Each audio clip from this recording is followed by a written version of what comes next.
Salam sejahtera saudara, ketemu lagi kita dengan 4 menit yang mengubahkan hidup.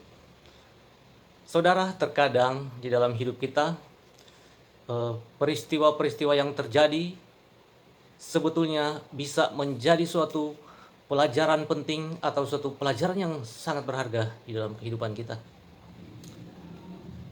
Saat ini saya ingin mengangkat tema tentang suatu peristiwa yang sudah pernah terjadi.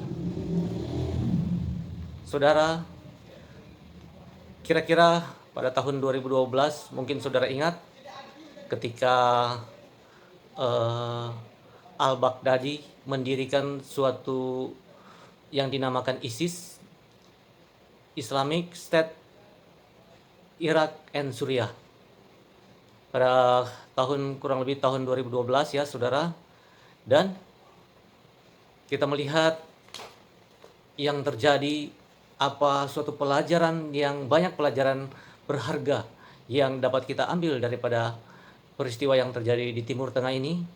Dan kita melihat di zaman modern ini terjadi ada peperangan, kemudian ada tentu banyak sekali korban-korban yang terjadi, kehancuran yang terjadi di beberapa negara, dan kemudian juga tidak sedikit orang-orang yang menjadi korban ya saudara. Saudara, saya ingin membacakan suatu ayat ya di dalam kitab Wahyu pasalnya yang ke-9.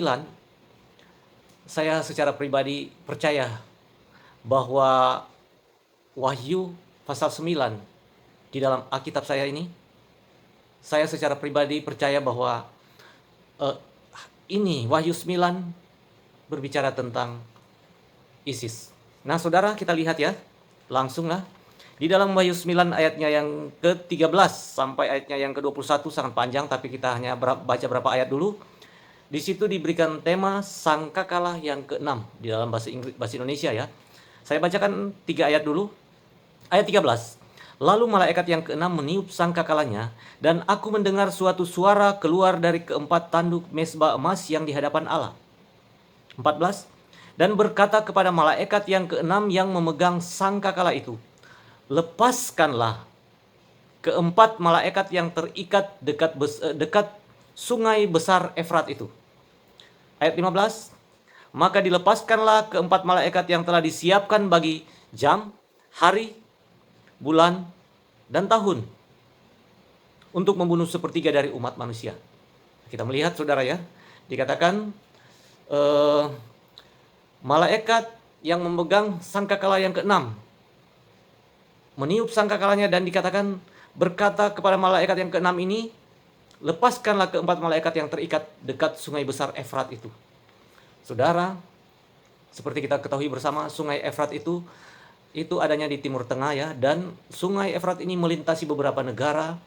Ada Irak, kemudian Suriah, dan ada beberapa negara ya.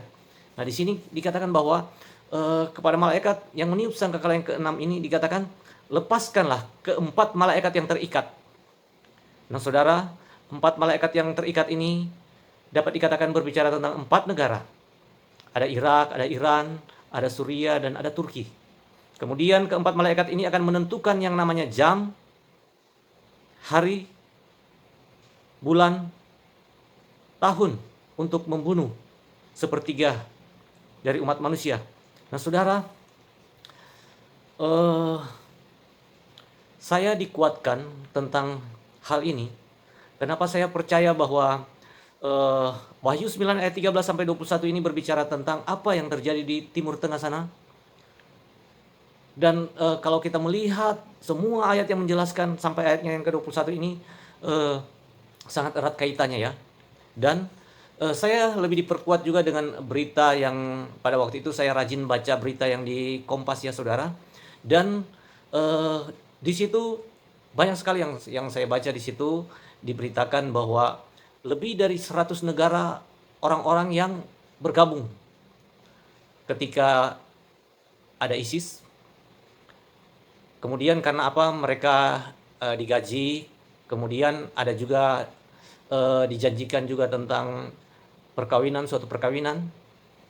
Dan saudara, Perserikatan Bangsa-Bangsa mengatakan bahwa ISIS menggunakan kawin paksa dan ada pemerkosaan di situ. Dan kemudian juga adanya suatu genosida terhadap suku Yazidi ya saudara. Nah, kita akan melihat saudara apa yang disampaikan oleh Alkitab di dalam ayatnya yang ke-16 dikatakan apa? Dan jumlah tentara itu ialah 20.000 laksa pasukan berkuda, aku mendengar jumlah mereka. Di dalam tulisan Kompas beberapa kali ditulis, ada ketika untuk menaklukkan kota Mosul yang dikuasai pada waktu itu dibutuhkan sekian 20.000 sekian pasukan untuk mengalahkan ya kekuatan ISIS pada waktu itu. Dan pasukan yang datang begitu banyak ya saudara.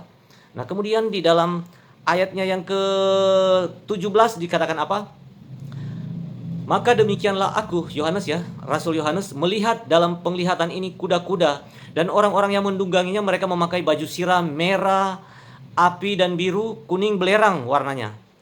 Kepala kuda-kuda itu sama seperti kepala singa, dan dari mulutnya keluar api, asap dan belerang. Kita melihat ada api, ada asap dan belerang itu ditimbulkan oleh mesiu-mesiu, oleh senjata-senjata, oleh peperangan yang terjadi pada waktu itu. Dan kemudian saya baca juga di dalam berita sampai kota Niniwe yang menyimpan banyak harta, banyak peninggalan, warisan pada zaman Nabi Yunus, sebagian juga dihancurkan. Kita melihat dan kemudian ada api, asap dan belerang, kemudian sampai warna kuning belerang warnanya sangat jelas ya. Dan kemudian selanjutnya ya saudara, next. Di dalam ayat yang ke-19, sebab kuasa kuda-kuda itu terdapat di dalam mulutnya dan di dalam ekornya. Sebab ekornya sama seperti ular, mereka berkepala dan dengan kepala mereka itu mereka mendatangkan kerusakan. Nah saudara, kalau kita perhatikan mobil-mobil yang dipakai pada waktu itu, saya memperhatikan ada beberapa unit mobil Hilux double cabin yang dipakai waktu itu, dan di depannya itu ada senjata saudara. Di depan mobil ada senjata, kemudian di belakang juga ada senjata. Jadi banyak roket-roket yang dipakai, yang dipergunakan, senjata-senjata yang dipergunakan. Dan kita perhatikan dikatakan kuasa kuda-kuda itu, jadi ada mobil segala macam ya, terdapat di dalam mulutnya dan di dalam ekornya. Sebab ekornya sama seperti ular. Mereka berkepala dan dengan kepala mereka itu mereka mendatangkan kerusakan. Dikatakan bahwa ekornya sama seperti ular. Nah saudara, ular, alat kelaminnya itu terletak di ekornya. Dan kita melihat Perserikatan Bangsa-Bangsa mencatat pada waktu itu, statement yang saya baca di Kompas waktu itu dikatakan bahwa ISIS memakai pemerkosaan dan kawin paksa sebagai senjata mereka.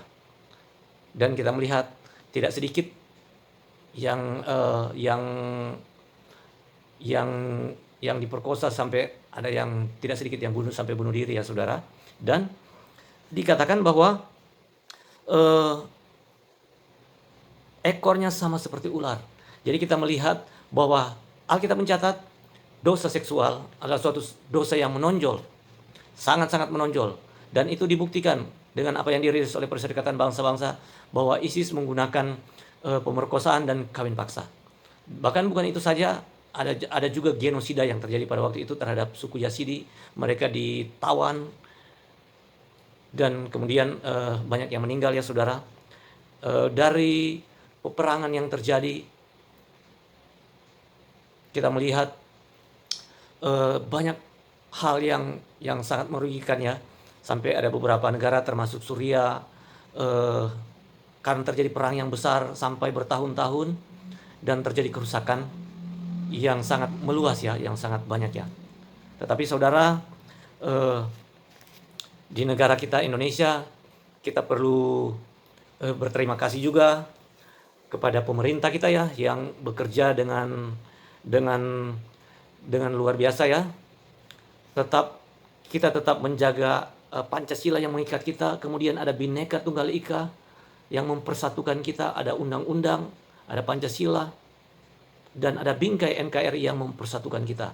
Nah kemudian dikatakan juga bahwa pemerintah kita di dalam laporan Kompas ya saudara, kalau saudara baca berita-berita yang sudah ada, dikatakan pemerintah juga menggunakan cara yang ada yang dinamakan soft action dan ada juga yang dinamakan hard action. Jadi ada yang metode secara halus, ada yang keras. Penanganan secara keras itu ya seperti terorisme ditangani dengan cara keras. Dengan cara halus yaitu pengajaran-pengajaran yang paham-paham radikal yang memasuki dunia pendidikan oleh pemerintah kita ditangani juga ya. Jadi kita bersyukur pemerintah dan termasuk umat muslim yang ada di Indonesia diakui juga sebagai tidak gampang terprovokasi ya saudara. Karena umat muslim yang ada di Indonesia termasuk moderat dan dapat dikatakan hanya sedikit yang bergabung pada waktu kejadian di Timur Tengah pada waktu itu ya. Saudara, kita melihat bahwa peperangan antar pembunuhan apa segala macam yang terjadi, kekacauan yang terjadi itu banyak sekali mendatangkan kerugian bagi kita. Karena apa? Terjadi perpecahan di mana-mana dan kemudian banyak terjadi korban jiwa.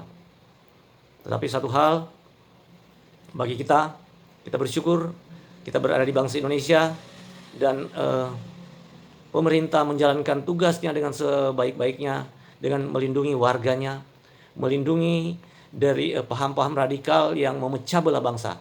Karena itu saudara, mari kita tetap memiliki spirit untuk selalu mengikat persatuan dan kesatuan di dalam kebinekaan, di dalam Pancasila, undang-undang yang telah dibuat oleh para founding fathers, bapak-bapak di negara kita yang telah meletakkan dasar yang kuat untuk kita tetap di dalam bingkai negara kesatuan Republik Indonesia. Nah saudara, kembali ke Wahyu tadi, Wahyu pasal 9. Saya baca ayatnya yang ke-20 dikatakan, tetapi manusia lain yang tidak mati oleh malapetaka itu tidak juga bertobat.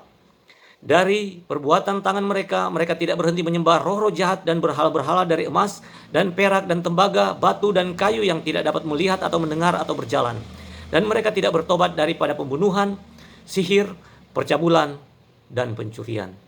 Sangat miris ya saudara, dikatakan Alkitab katakan, manusia lain yang tidak mati oleh malapetaka itu tidak juga bertobat.